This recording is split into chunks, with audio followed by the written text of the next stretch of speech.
ขนาด10นาทีบาดเจ็บไปหลายรายตุยไป210นาทีนะแค่10นาทีนะบาดเจ็บไปหลายๆตุยไป2ปากเก่งปากดีแต่ว่าพ่อลงสนามจริงๆน่ะบ่รอดเนาะบ่รอด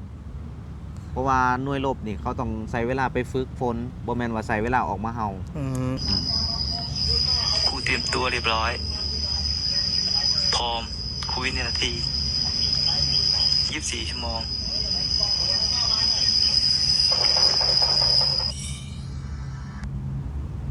ทหารเขมรเป็นจังได๋อีกออกมาเว้าเนาะว่าเตรียมตัวเรียบร้อยพร้อมที่จะปะทะเลยนะว่าซั่นซะพร้อมที่จะสู้เลยครับเป็นจังได๋ความรู้สึกบ่น้อยคนออกมาเฮาแล้วอันนี้บ่ได้เว้าถึงความรู้สึกเด้นี่อันนี้บ่ได้เว้าถึงความรู้สึกเด้นี่เว้าถึงความรักชาติเด้นี่บ่แม่นเรื่องเล็กๆน้อยๆนะ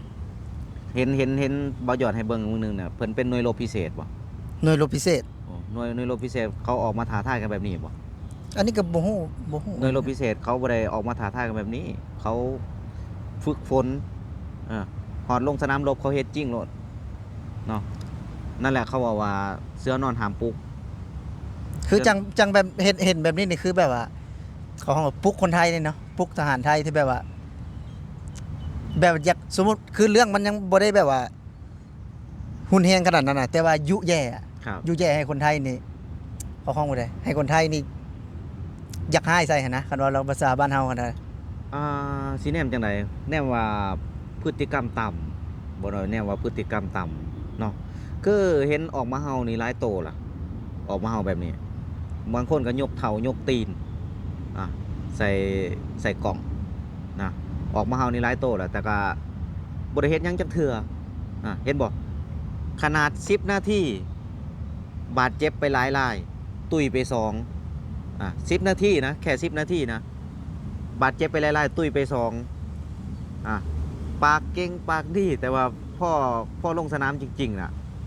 บ่รอดเนาะบ่รอด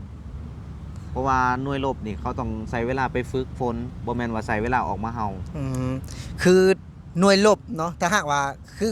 นักสู้เนาะเขาจะเอาเวลาไปฝึกฝนเนาะบ่นั้นเนาะครับเขาไม่เอาเวลามาเห่าครับผมมาเห่าอวดเก่งอวดดีแบบนี้เนาะถูกต้องว่าพร้อมแล้วครับคือจังเป็นการยุแย่เนาะแบบว่าปั่นเนาะบ่น้อยแน่นอนอยู่แล้วเขาก็ยุแย่อยู่แล้วพวกอันนี้นิสัยของเขาบ่ว่าจะเป็นทานวุ้นเส้นวุ้นเน่าหยังน่ะก็ยุแย่อยู่แล้วทุกมื้อนี้เนาะก็สิแบนบ่ให้ส่งผลไม้บ่ให้ส่ง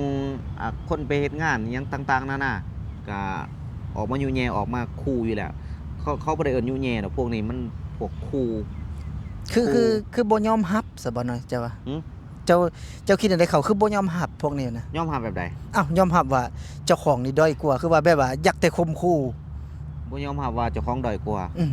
คือมีแต่ข่มขู่ซะฮู้อยู่ว่าบ่ชนะสมมุติว่าคือเฮานี่เฮาก็ฮู้อยู่ว่าเฮานี่เฮ็ดแนวใดเฮาก็สู้ไทยบ่ได้อยู่แล้วหั่นนะคือบ่ว่าถ้าปิดด่านไผเดือดร้อนเอาครับก็ประชาชนเดือดร้อนประชาชนแหละเดือดร้อนเขาบอกว่าประชาชนก็ต้องกินต้องใส่เนาะทุกอย่างบ่ว่าจะเป็นมังเงาะผลไม้ต่างๆแล้วก็ซื้อจากประเทศไทยทั้งที่ตัวเองก็มีแผ่นดินตัวเองก็มีดินดอนตอนหญ้าที่สามารถปลูกผลไม้หลากใหม่ก็ยังบ่มีปัญญาปลูกก็ยังต้องมาซื้อจากประเทศไทยเนาะคำว่ามาม่าปลากระป๋องยังว่าต้องมีโรงงานที่จะผลิตออกมาได้เนาะแต่ว่าหมากไม้นี่นะหมากเงาะนี่นะขนาดบ้านบ่น้อยนี่ถือว่าเป็นประเทศที่หับสินค้าไทยนะซื้อสินค้าไทยมาใส่ซอยใส่ใจอยู่แล้วเนาะบางหน่อยยังมีปัญญาปลูกมะเงาะกินเองปลูกมังลำไยกินเองก็ยังมีปัญญาอันนี้เขาบ่มีปัญญาปลูกผลมะเงาะมังลำไยนี่สิเอาอย่างมากมายคือแบนนี่คือบ้านเฮาแบนเนาะแบนก็เห็นได้แบบว่าแบนสมมุติว่าคือแบนกับแบนสินค้าอย่างอื่นนี่ยังพอรับได้เนาะบ่นั้นเนาะสินค้าที่บ่สามารถที่จะสร้างโรงงานได้ผลิตเองเนี่ยมะม่วงมะเงาะนี่เนาะแบนบ่ได้แบนอย่างอื่นเด้ครับผมแบนผักบ่น้อยครับแบนของบางไม้บัดนี้แบนผักแบนบักไม้นะแบบว่าโอ้ยเนาะคือจักสิว่าจังได๋มันเป็นเรื่องแบบเด็กน้อยเหมือนก็บอกกับเด็กน้อยบอกกับคล้ายๆความรู้สมอนุบาลเนาะ บ่น้อยคิดว่า แม่น แม่นบ่บ่น้อย คือคำเขาซาเขาเลื่อนแหละเฮียน2ชั่วโมง ไม่อยากเรียน2ชั่วโมง เอ้าเฮียนตอนเช้ากับตอนแรกตอนเช้าชั่วโมงหนึงตอนแรกชั่วโมงหนึง เขาเรียนนะ แม่นเขาเฮียน2ชั่วโมงในบาทเขา โอ้ บ่คือเมืองไทยเด้เมืองไทยเฮียนโอ้โหเมืองไทยเมืองลาวเฮียนหลายชั่วโมงเติบอยู่ตอนเมืองลาวนี่ก็ตอนเช้า3ชั่วโมงตอนแรกก็3ชั่วโมง6ชั่วโมง อ๋อเขาเรียนแค่3ชั่วโมง2ชั่วโมง 2ชั่วโมงหมดเช้าชั่วโมงหนึงแรกชั่วโมงหนึง รัดอันนั้นบ่รัดหลักสูตรบ่ บ่ฮู้ว่าเขาเฮ็ดกันจังไดเนาะอันนี้จริงๆเรื่องนี้นั่นเฮาบ่ได้ฮู้เด้เมื่อก่อนหน้านี้เฮาบ่ได้ฮู้แต่พออ่าคนต่างประเทศน่ะที่เขาไปเที่ยวหรือว่าเขาไปเป็นอิหยังสักอย่างอยู่ในกัมพูชานี่แหละเขาถึงฮู้ว่าคนบ้านเขานี่เรียน2ชั่วโมงเขางงเลยอะเขางงอ่ะ คือจังเฮาเห็นแล้วเนาะ ครับ แบนนะแบนกับแบนแต่มักไม้ ครับ อย่างรถอย่างอื่นรถบรรทุกอย่างอื่นเข้าไปได้เบิดแบนมักไม้ ก็จริงๆเพิ่นก็สิแม่นทุกอย่างนั่นแหละคือเป็นหยังบ่น้อยถึงเว้าถึงเรื่องมักไม้บ่แม่นว่าเพิ่นแม่นมักไม้อย่างเดียวคือเพิ่นแม่นทุกอย่างนั่นแหละแม้แต่ไฟฟ้าอินเทอร์เน็ตเพิ่นก็แบนแต่เป็นหยังบ่น้อยถึงเว้าถึงเรื่องมักไม้คือเรื่องมักไม้นี่มันสามารถปลูกได้ทุกหม่องทุกบอนบ่ว่าจะหม่องใดมีดินว่าจะประเทศใดมีดินเขมรก็มีดินลาวก็มีดินพม่าก็มีดินเนาะลาวก็ยังสามารถปลูกมักไม้กินเองใส่เองได้แต่ว่าเขมรนี่ที่มีดินแท้ๆเป็นหยังคือบ่มีปัญญาปลูกหมักใหม่เป็นหยังต้องมาซื้อจากประเทศไทยอะนะ ขนาดสิ่งในเล็กน้อยๆเดี๋ยวนี้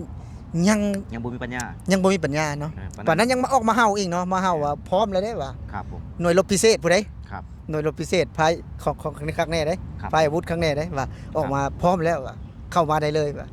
นั่นแหละเนาะคือ ทางรัฐบาลเขาบ่เตือนเดี๋ยวบอกได้บัดนี้หรือว่าเขาสะใจบ่เขาเฮ็ดบ่ได้บ่น้อยคิดว่าได้ ก็น่าจะเป็นทั้งนโยบายทั้งผู้แหละเนาะผู้หลักผู้ใหญ่ผู้แหละส่งมาคือเขาบ่เตือนนะเขาคนพวกนี้เขาบ่เตือนกันอยู่แล้วเนาะ